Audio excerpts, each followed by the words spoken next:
Bienvenue dans ce nouveau Deep Dive. Aujourd'hui, on se penche sur un sujet assez brûlant. Oui, on peut dire ça.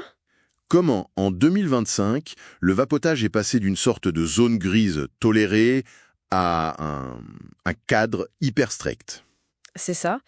On a un rapport stratégique assez dense pour en parler qui compile les lois, les études. Et notre mission, c'est de décrypter ce revirement assez spectaculaire.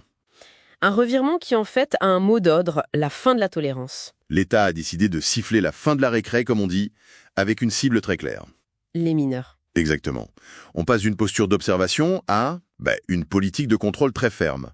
Et la première mesure, elle frappe fort. Ah oui, très fort. C'est la requalification de la vente aux mineurs. En contravention de 5e classe. Voilà, pour être clair, c'est le niveau juste avant le délit, quoi. Donc concrètement, ça veut dire quoi? Ça va dire des amendes qui peuvent monter jusqu'à 3 000 €. Ah oui, quand même. Et même une possible inscription au casier judiciaire. Le message est simple. Vendre une vapoteuse à un ado, ce n'est plus une petite erreur. C'est une infraction sérieuse. Et puis, il y a l'autre mesure phare. Les puffs. L'interdiction des vapoteuses jetables, en février 2025. Et là, le rapport montre bien que ce n'était pas un produit anodin. Pas du tout. C'était une véritable stratégie de recrutement, en fait. Les chiffres sont éloquents. Je crois me souvenir d'un chiffre, 28%. C'est ça. 28% des jeunes vapoteurs ont commencé par une puff. Et quand on leur demande pourquoi, Les goûts, j'imagine. exactement, 61% répondent pour découvrir des goûts comme barbe à papa ou cola, c'était la porte d'entrée parfaite vers la nicotine. D'accord, donc le cadre légal se durcit, c'est très clair. Mais ce qui est fascinant dans le rapport, c'est le paradoxe sanitaire. Ah oui. On a l'impression de lire deux histoires complètement opposées. C'est tout à fait ça.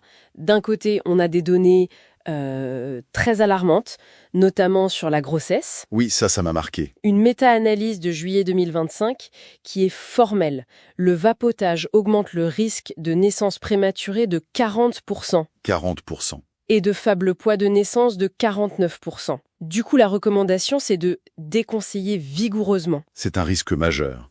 Et pourtant, on continue de présenter le vapotage comme une aide au sevrage. Et c'est l'autre face de la pièce. Et elle est tout aussi vraie. C'est ça le paradoxe. Une revue Cochrane de 2025, qui est la référence absolue en matière de preuves scientifiques, le confirme. Confirme quoi? Que les cigarettes électroniques avec nicotine sont plus efficaces pour arrêter de fumer que...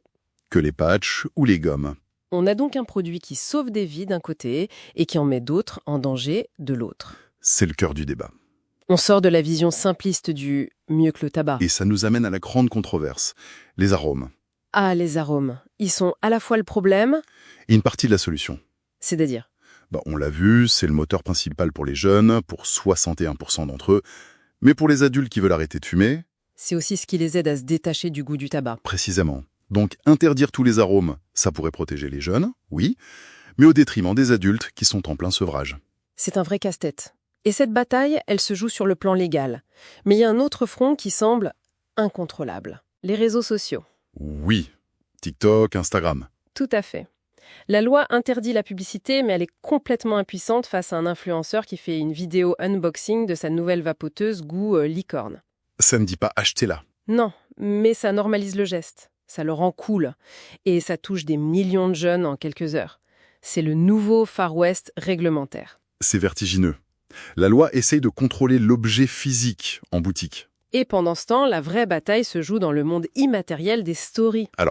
Si on résume, qu'est-ce qu'on retient de tout ça? D'un côté, on a un arsenal législatif et fiscal très lourd pour endiguer la pratique chez les jeunes et les non-fumeurs. Et de l'autre, la confirmation scientifique que ça reste un outil de sevrage tabagique efficace pour les fumeurs. C'est exactement ça. La réglementation de 2025, elle tente donc de faire cohabiter ces deux impératifs de santé publique, et ça laisse une question en suspens. Laquelle? La pensée finale à méditer, c'est: est-il seulement possible de concevoir des règles qui protègent vraiment une population sans nuire à la stratégie de sortie du tabac pour une autre?